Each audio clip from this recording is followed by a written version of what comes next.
Hi, I'm Noboru from Fukuoka.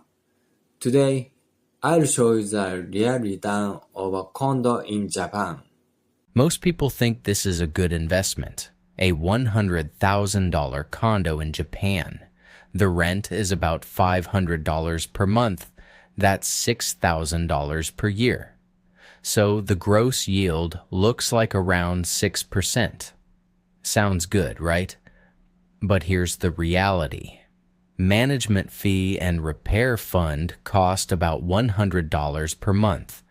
That's $1,200 per year. Property tax is around $800 per year.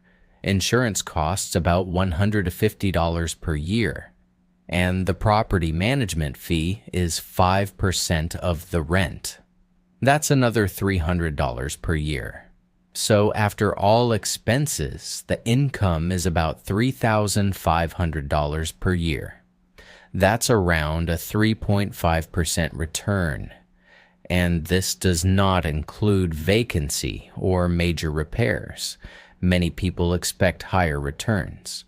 But the reality is different. So is this a good investment? It depends on your strategy. To learn more about property in Fukuoka, check the link below.